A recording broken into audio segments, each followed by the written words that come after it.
Okay, this is another update on the cart. Got the sink compartment attached, got it laminated. You can see got some of the trim on here. Got all the wood trim around the top.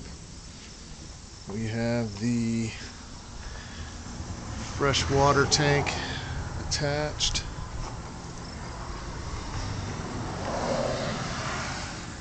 And right now we got the cooler in there.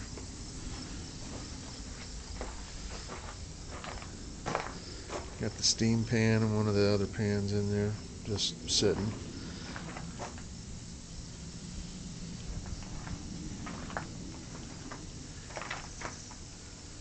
Next thing we're going to do is we're going to go ahead and rough in the drainage to the tank. I got to get a platform for the wastewater tank.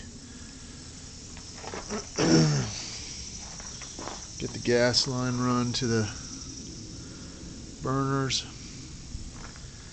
Get the wastewater tank attached to the cooler.